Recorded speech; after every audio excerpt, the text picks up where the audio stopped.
Hello, can you briefly introduce yourself? Sure, I'm the co-founder and president of AANN, Making America Great Again. So what policies do you want to promote?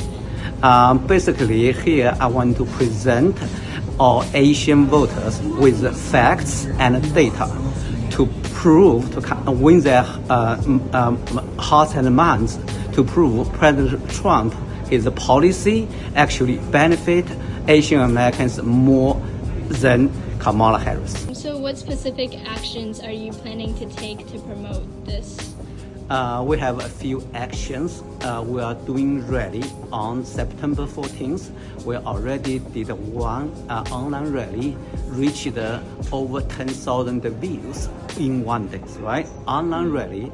We also had rally in Northern Virginia yesterday, and today we're holding the rally in North Carolina in Raleigh, and we're going to plan a few rallies in other states. But we also plan to use other campaign tools like texting, emailing, and other things to reach out to Asian voters in 8 swing states, basically 7 traditional swing states plus Virginia. Okay. So what have you done supporting equal education rights? Yeah, I'm a co-founder of Asian American Coalition for Education. Since 2014, my organization and my colleagues united over 300 Asian American organizations in support students for admissions lawsuits against Harvard. We work, tirelessly for over 9 years. But last year, we got finally with a historic, ruling from U.S. Supreme Court, which banned the use of race in college admission.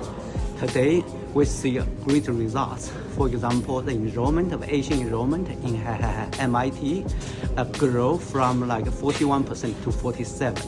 The enrollment in Johns Hopkins even grew bigger, and from like 32 to 46%. We see great results, and we finally won the equal protection, equal education rights for all Asian Americans. I'm very proud of what we have achieved. I also want to express my thanks to Students for Admissions and all the supporting Asian American organizations, and also many courageous students who joined the lawsuits, also our civil rights complaint against Harvard, against Yale, and other schools.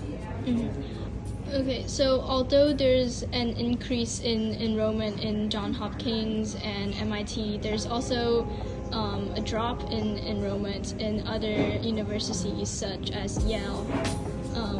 How would you comment on that?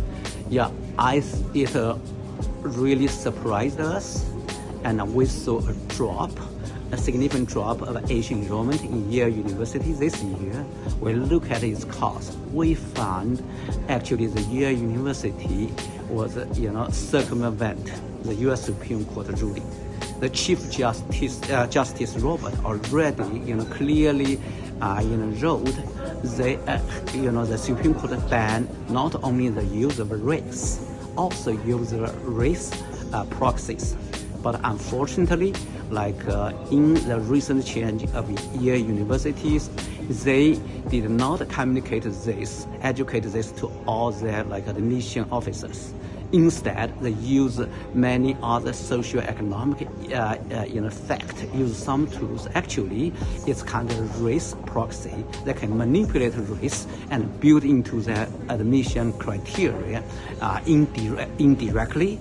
So on behalf of Asian American Coalition for Education, I already wrote a letter to Yale University and request them to review, correct that. Also, Students for Admission, President Mr. Edward Bloom also wrote a letter to really threaten them for additional lawsuit if they do not, implement the Supreme Court ruling faithfully. So, how would you plan to help that execution of this Supreme Court ruling with like universities that, like Yale is just one example. How about like the other ones that doesn't really follow the ruling? Yeah, what we are doing right now is closely monitoring their practice, right?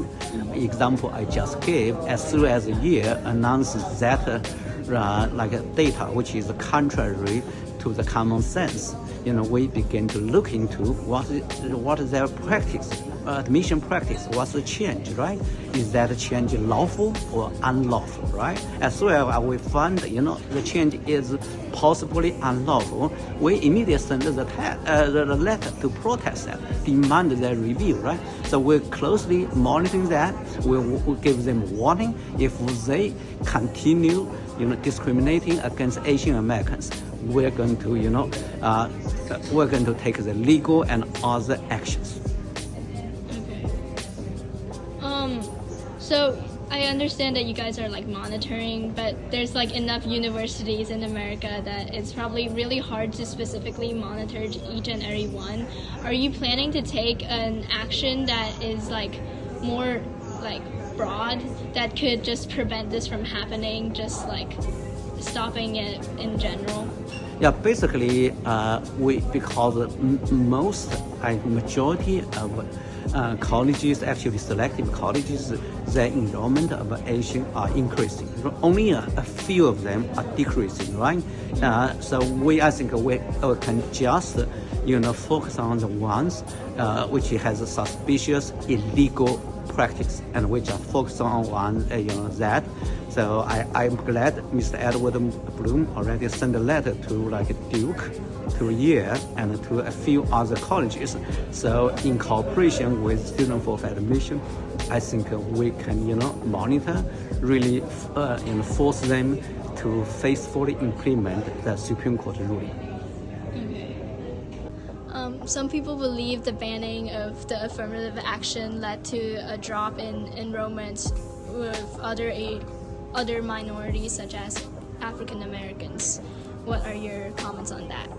I think that is totally nonsense, because equal opportunities meritocracies do not lead to drop of the Black or Hispanic enrollment in the America's selective schools. What really limits the enrollment in our selective colleges is because of failing K-12 educations in too many Black and Hispanic communities. It was the failing politician, their failure to improve K-12 education in many inner cities that led to the underrepresentation of Black and Hispanic in American colleges. So here I call upon our mainstream media, American society, to hold those failing politicians accountable, urge them to demand them to improve K-12 education for Black and Hispanic children. So are you planning to promote specific policies that would help those Black and Hispanic children through K-12? Yes, absolutely. I think from Asian communities, we already have great successful experience, right? We have pro-family, pro-education, we also control the crime, right? So I think the Democratic politicians, they should learn from us. They should, implement policy pro-family, and they also need to fight against the crime, against drug abuse, right? They need also improve the employment for Black and Hispanic. But unfortunately, many Democrat politicians, most of them are willing to go that path. They don't want to fundamentally improve the K-12 education for Black and Hispanic. They don't want to touch the root cause behind that. Okay, I completely understand. Are you planning to do anything similar, more specific to our local needs and something more local to Wake County? Basically, North Carolina is a critical swing state. So we're here organize rally, We work very closely with Hannah Chen, who is, your community leader, and many other community leaders. At this stage, our first priority is to help President Trump to win this critical election. And after that, we're also planning to do more. As a matter of fact, early April, I came here and had another gathering and talk about equal education rights. But today we are going to talk about a presidential election. So here we're coming back to like a more personal information. So what inspired you to get involved in politics? Basically, I'm a victim of Communist Chinese Cultural Revolution. Over there, I observed, personal experience, the socialist and also the dictatorship and that kind of authoritarian, that kind of regime. So when I came to America, I realized my American dream. So I want to defend the American dream. I don't want a radical left and to use censorship, cancel culture to limit our political freedom. I don't want them to use racial equity to limit the equal opportunity for Asians, for all other Americans. I don't want them use a big government to really limit the free market system. Basically, we are here to defend the American dream. Okay, thank you very much. Thank you.